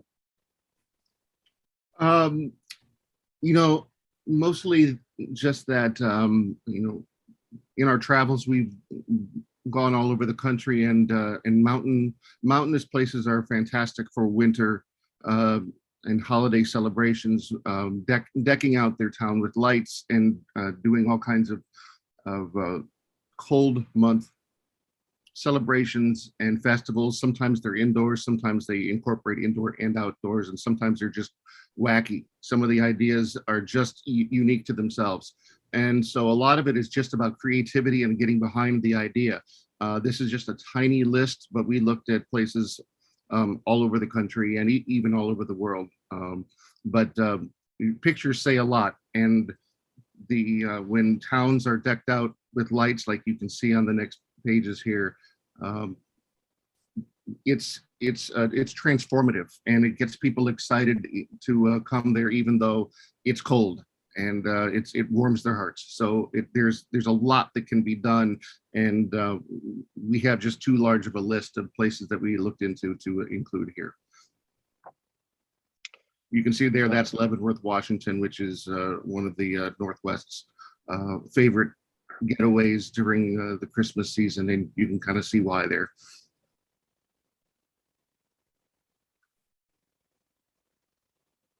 So then, getting away from the events case studies into the tourism budget, one of our final slides here, we compared budgets, from different destinations that had the information readily available. Some of this we had to dive deeper in to get than others. In terms of how Warren County's, the overall funding, Warren County, kind of on the higher end compared to these other destinations. But looking at each destination on a deeper standpoint later or through our full deck, you might understand why it commands this. Warren County has two different divisions, and combining them, they spend about 40% of their budget upon advertising and promotion, which might be on the lower end compared to some of these other destinations, including, Roost 80K, Thousand Islands, and Daytona Beach.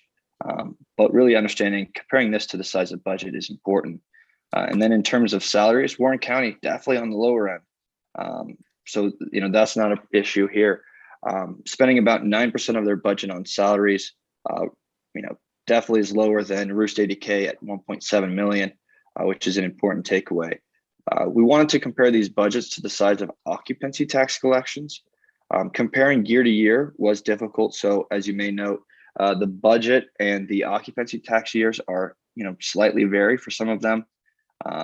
But information's hard to gather. So color coded into who drives the most amount of occupancy tax.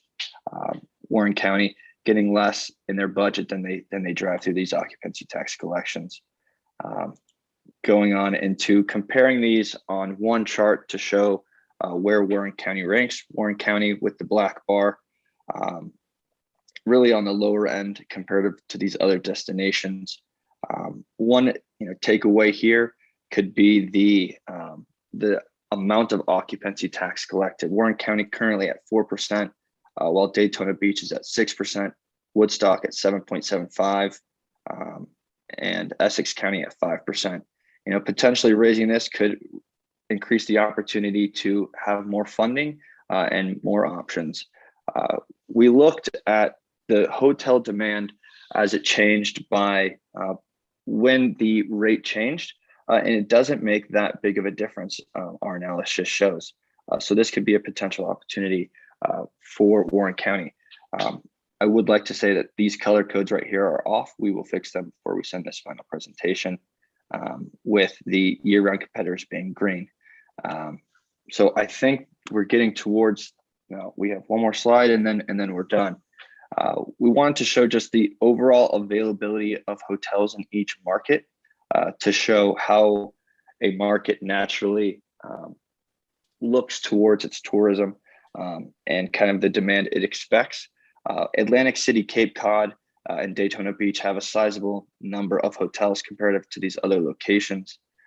This data really helps you understand and take a bite of occupancy tax collections, overall demand, and it's definitely something to note throughout. So I think that wraps up our presentation. Rob, would you like to take it from here? Yes, sir. Thank you, guys. Yes, sorry that this went a little bit long, but I know we got a little bit of a late start as well. I think big picture, obviously, there's a lot of analytics here, a lot of data. We do see that you are in a strong position, and you can leverage that. You're undertaxing your visitors relative to your peers. And so to the extent that you needed to generate more marketing dollars or dollars to help create new events to fill in your gap periods, to the extent it's legal and available, raising that OCC tax would not be a big deal for those visitors, and would put you're way below the most of your competitors in terms of the rate. So that's important. I think the other takeaways are the other opportunities that you have that we've identified that deserve a deeper dive study. One of those is tournament sports or sportcation tourism. That's something that we work on all over the country, and it's something that you've sort of skimmed off the top a little bit, or you've started to go there a little bit, but there's potentially a lot bigger of a market there. And we're suggesting studying that. And that was part of our proposal that we sent in the RFP last week, is to study that specifically focused on the colder months, because those are your need periods. But those venues can also be great during the summer, either in terms of if there's an inclement weather, but they can also be great for indoor non-sports events. So other types of shows, conventions, consumer shows, things like that. So while we're not suggesting doing a convention center study, these multi-purpose sports venues can often double as or convert to other uses other than just sports, especially in the summer when indoor sports is less of a thing. We also believe that it makes sense to do a study on a hotel and/or resort, and that could be one or more up north, and really help extend tourism. So that was talked about a lot today. The opportunity and the gap there in terms of overnights is just you're just not bringing much to the party there, even though you have a great asset in terms of the mountain itself. So we think that could be a game changer for the winter, but it would involve, of course, extending, I think, more utilities up to that location. And so it's more than just the developer wanting to do it. I think it's more of a public infrastructure question as well. And then, of course, additional events that could be curated and created and produced to fill those gap periods is another thing that we put as an optional thing that could be studied in the future. So I just wanted to wrap up with that, get anybody's thoughts and comments. Obviously, there's a lot of data there to go through, and I appreciate you all listening as we went through it. But this was it's definitely what I would say. I say our tagline is nerdy work for cool places. And there was a lot of nerdy work here. So I hope you can appreciate it. You guys have a pretty cool place. You should be proud of what you have, and you can, I think, take it to the next level. And I think having this data and these dashboards that can be updated will help you measure against your KPIs and improve from there.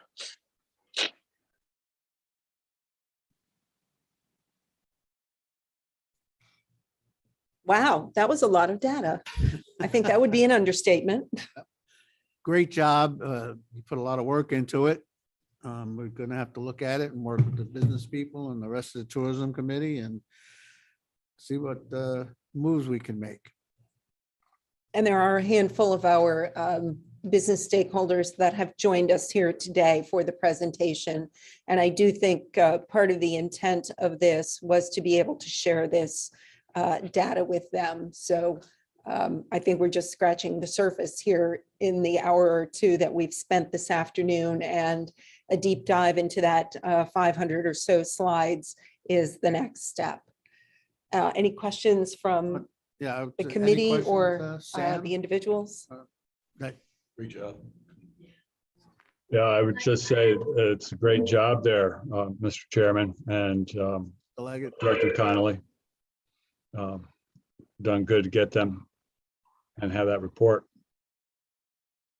Yeah, one thing I could just interject, we have found a couple of edits and things to make. So if this hasn't been sent to everybody in a compressed form, or God forbid printed out, save a few maple trees, we can send you an updated version by the end of today, where we found a few things that needed to be fixed, if that's okay. That would be fine. Thank you. Anybody else on the committee have any questions? I do too. They want anything from us? Yeah. That we observe that needs to be fixed? Yes.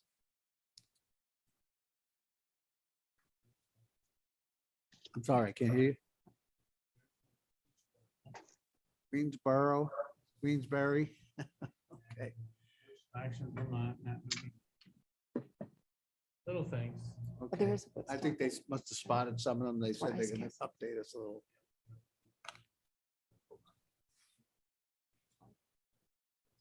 I think Claudia had a question. Claudia, you have your hand up. I see a hand up there. Claudia. Thank you. Thank you, Chairman. That was certainly a lot of information for us to take in. And I really appreciate all the analysis they did. And I know that they came and did a lot of research here on the ground, which was really great to see. and I'm looking forward to the updated slides. I'm just wondering where we are going with this exactly, Chairman. What, is there a plan for subcommittees or small group meetings to try to hash out some of this and figure out how we can move forward with some of the recommendations so it's not sitting on the shelf? I'll get with Joanne and the team and we'll, see what we got to do. It's got to be, probably subcommittees might be good, but we got a lot of stuff to think about. Mr. Wild, I Thank got you, you Mr. before your Chairman. hand went up. There was one slide that got my attention, gentlemen, number 29. It was the Warren County total visitation. And I read it as though there hasn't really been a significant change over the last 3 or 4 years in terms of visitation. 2017 to 2018 was a big jump, but 18, 19, and 21 were relatively flat. And I'm wondering what the other areas were seeing, whether they were seeing similar things over those multiple year periods or competitive destinations. Certainly, yeah, Rob. I just didn't know if you wanted to make a comment on that. But the way that we have created, like I said in the beginning, the POIs around your competitors is we certainly can go in and get that data. It would take quite a bit of time to go back and get that for all 4 years. But Eric, I didn't know if you wanted to add anything to that. Eric was really leading the charge on a lot of the analysis that went into the larger countywide BOIs. Let's go back a slide to, I think, well, where is the one that shows the 3 charts? That's it's right at the front, Lucas, under the dashboard. Okay, right. Because I believe from the larger full area visitation that there was actually quite an increase of according to them, like about 500,000 people. I thought it went up to 13.1 million actually for Warren County. So there was an increase, and I'm not sure why that particular graphic didn't reflect it there. But this is going to be hard to read on the spot, but it does show there, if you look at the red line on each of these, it does show that it's going up over time.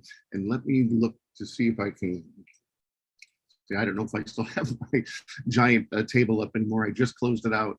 Well, Eric, while you're looking for that, I can jump in. Here we go. It's actually a great segue though for you all who are assembled today. I think we have an assignment for you, and that is, as you look at all of this, what we want to be able to figure out with you is what is the data that you want to see in your dashboard. There's so much of it here, and there's more that you haven't even seen yet. So, but dashboards are supposed to be relatively simplistic. And I think if you can identify the kinds of things, the comparative metrics and things like that you want to see after having looked at what we've produced in terms of our dashboard slides, I think that will be helpful, because then we can come up with, and maybe think of it in terms of minimum, maximum, and then maybe, because each of that, the range will come at a cost, right? To be able to update the data sets on a consistent basis. So if you guys want to sort of have that conversation internally about what data points I think are the most important to have in that dashboard, your competitors, et cetera, as part of your response to us when you get back with us, I think that'll be really helpful, because then we could actually design a procurement or whatever, with you to put this into a format and an ongoing format. The other thing I will let you know is, because you guys are breaking new ground and we are too, as part of this, you're our guinea pigs and vice versa. So we will, price this at a very attractive rate, because we think that this could actually set a baseline and a sort of a new product type for us to offer our other clients that are also just trying to get this data and track how they do versus their peers. So so we're willing to work with you on whatever you want so that we can all sort of advance together. The to answer the question, thank you, Rob. To answer the question, I don't know if it's possible to bring up that deck again and that slide that has the large table on it, the first part of that large table, but that shows 2019 to 2021 visitation. And when we ran these numbers, Warren County did increase by about 600,000 total visits, which is about just under a 5% increase in total visits. And there were places like Essex County went down a little bit. Hershey went down quite a lot, and they're mostly based on how much excitement there is around their theme park. That's the main attraction there. Everything else is kind of ancillary. But Albany went down quite a bit. Stowe went down by 3%. Rutland went down by 2%. And then, but the Woodstock area, Hampton Beach, those went up by almost double what Warren County did, and Cape Cod went up by 14%. And Atlantic City dropped by 17%. So it's all over the board. But that slide that shows the 14 major destination areas as a whole, and the comparison between 2019 and 2021, it's all shown there in a color-coded chart. And I think this slide was just before the one we're looking at right now.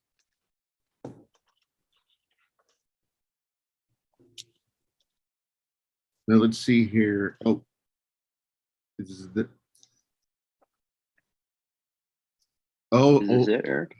I see here. Oh, all right.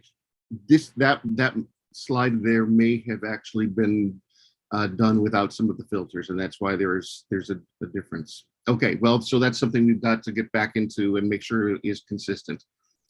So I was using this the table as I had prepared it, and it looks like what made it into the dashboard was a little different. So we'll look into that, and that'll be one of the corrections that we make today. And then I think, replacing that geofencing data with the option of looking at hotel demand provides a pretty good year-over-year basis on growth and increased demand. So right here, we have it by summer, we have it by winter.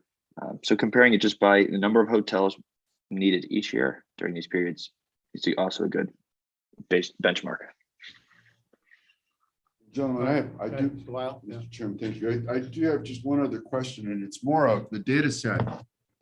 Vacation rentals are a major portion, or a growing portion, I should say, of our visitors. And was any of that data included in here? Yes, we have the air DNA data that's part of this. So that's part of the report.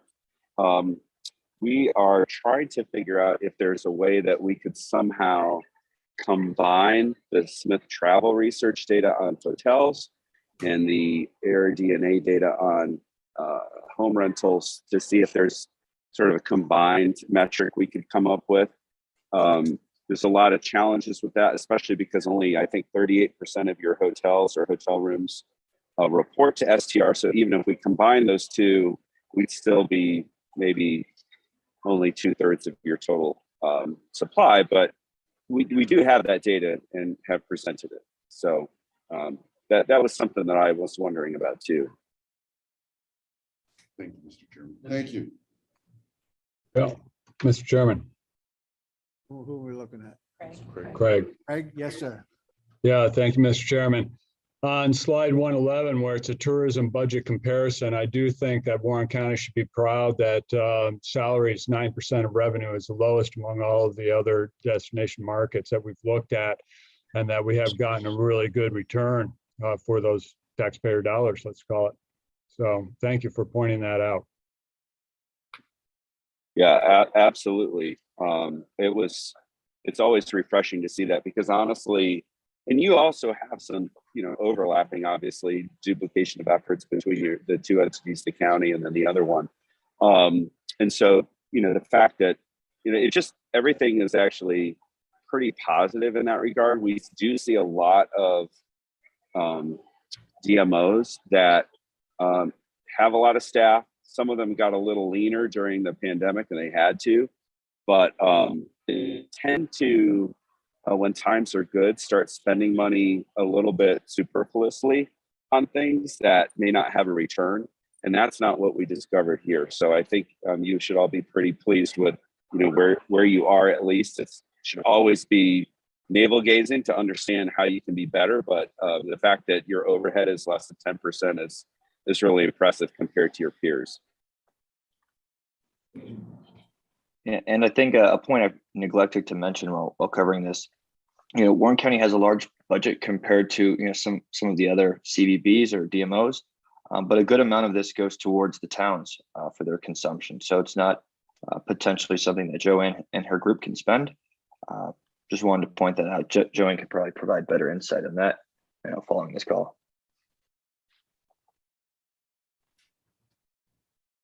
All right, anybody else have a couple of questions or answers? All right, let's make a motion to come out of this part of it, and then we have to go back into the regular tourism meeting. Everybody agree with that? Okay, Right. Thank you very much, gentlemen. thank you. We'll be in touch, I'm sure. Thank you all. Take care. Have a good one. Thanks. Oh, Bye-bye.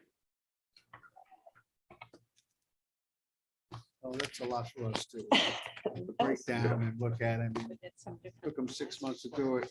It did. That's a while to really have, but I know Sam probably will make some suggestions and.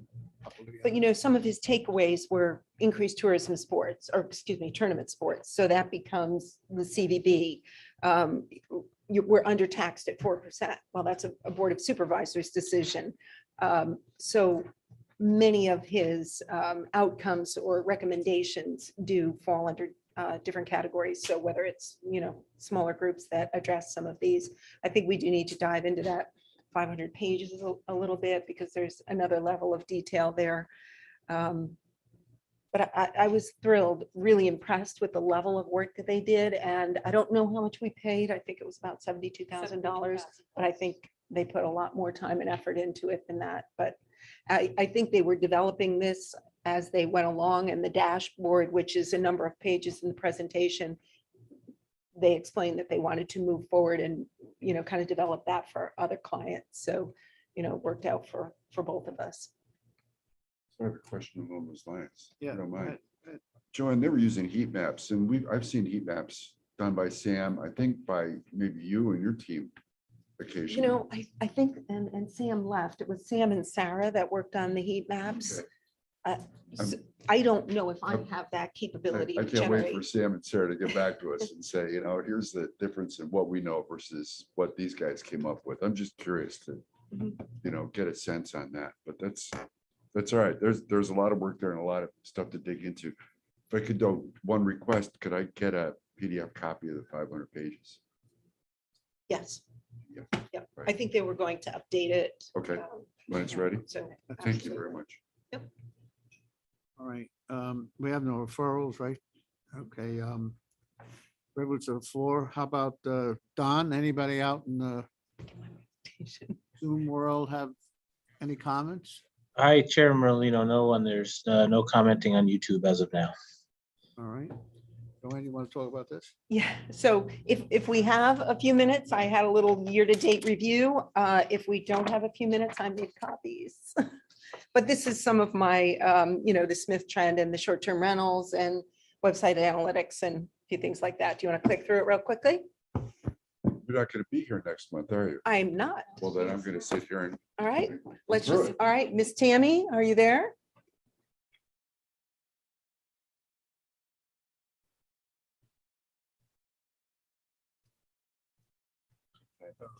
Anyway, Good. so 3:00, okay. So, okay, go ahead to the next slide. You can hide my notes down there. Some of my slides do have notes. Next slide, Tammy.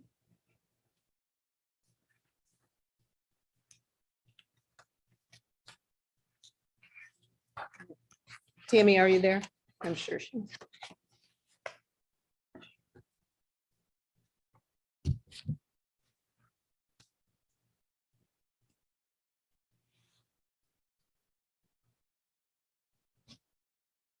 Story on this. She's next. Yeah.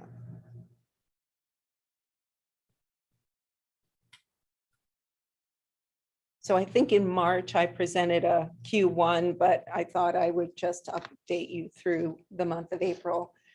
And I think as the Hunden team recognized, we are in a fairly strong position. We've had a good, I'm going to give you the last 4 years in terms of Smith Trend and website and short-term rentals and tax collections. So we're in a good position. Are there ways that we can capitalize on that? Always. I went down to check her out.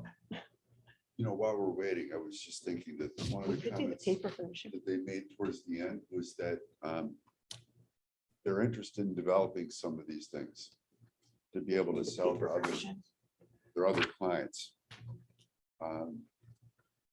It might be worth experimenting a little bit to see what we could come up with together, as long as they don't share our data, right? That's the only other risk. But we'll just add to our,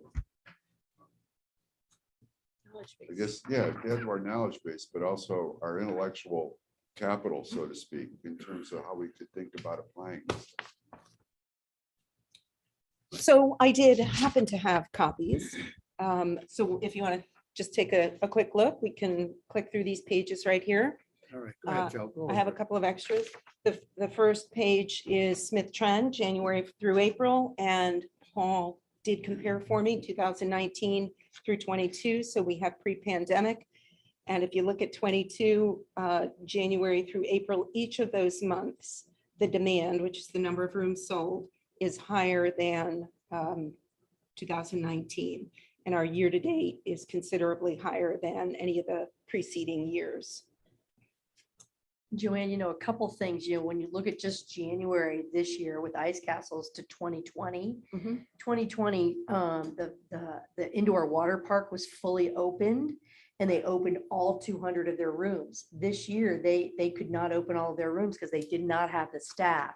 So we got that data from Jennifer Mance. I mean, they were tremendously down. They only opened like up to 125 rooms. So if you did that per day, or even each weekend, there's a tremendous difference. Just looking at just January number, the hotel, just that one hotel, and that's just one of many in our destination, the difference between 2022 and 2020 when they were more fully staffed. Yeah, plus we don't have the Airbnbs on this either. Right. We'll get back to that in another page. Yeah. And that January, February was pre-pandemic in 2020. Yeah.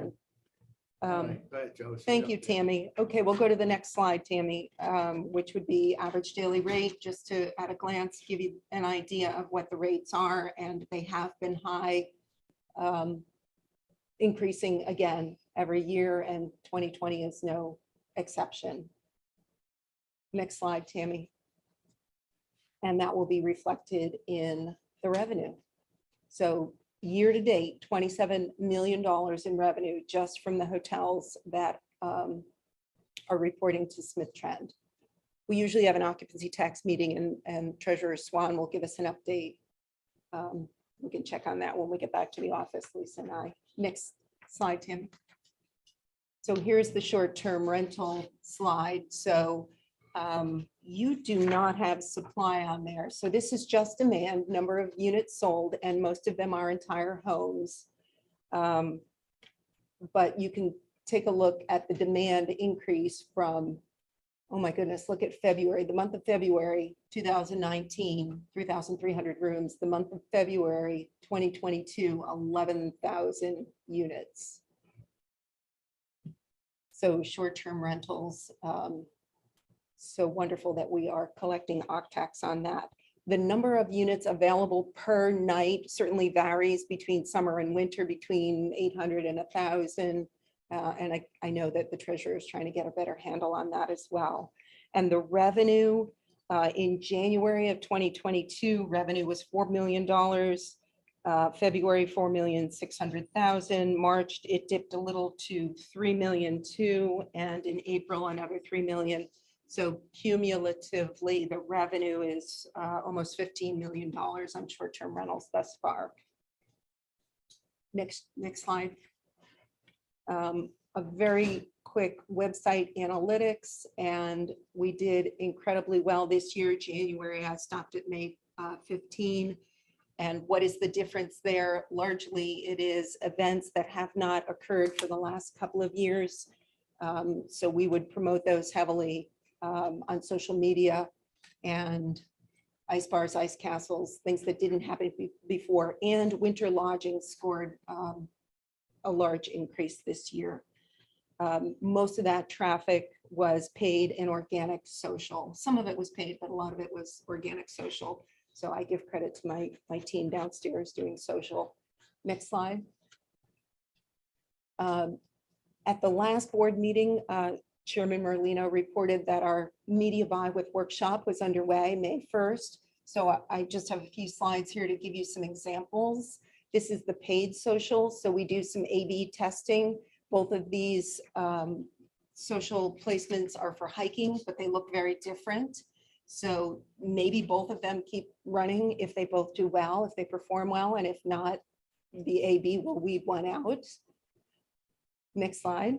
Oh, and one of those was actually a video and one was just an image.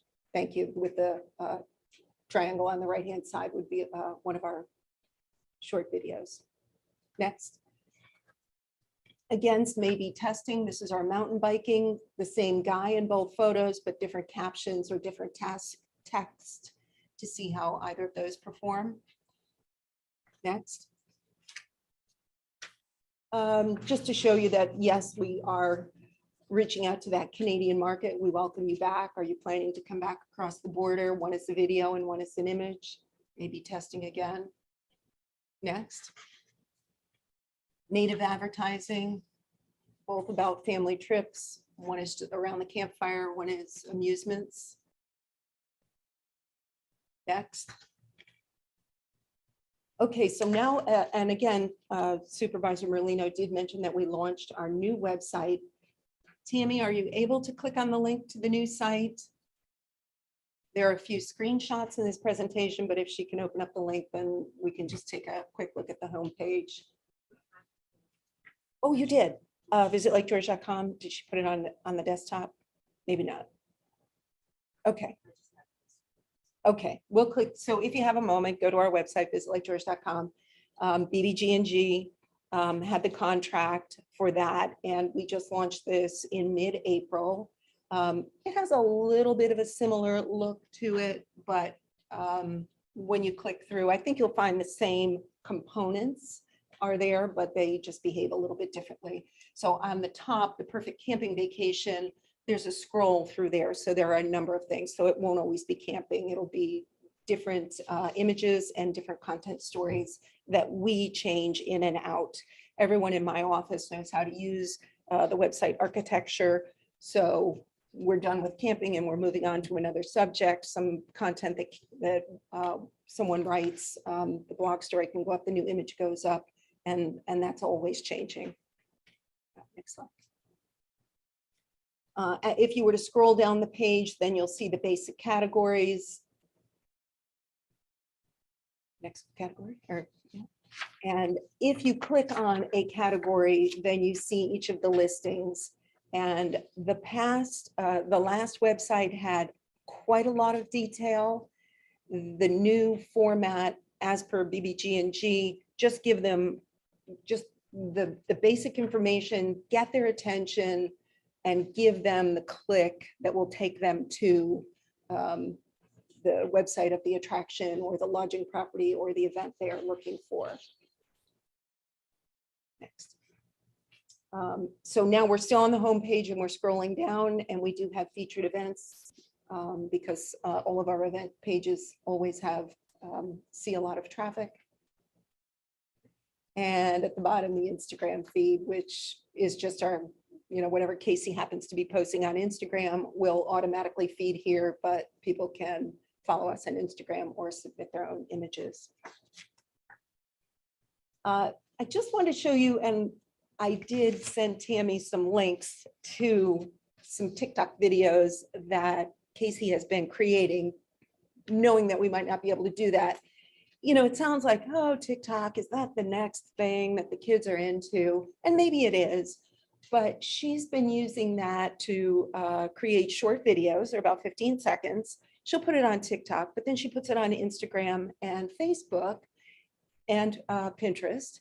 And that's how she can use one thing that she's creating and share it on many platforms. So, okay, you're getting to the Gen Y that's on TikTok, but you're also getting to the boomers that are on Facebook.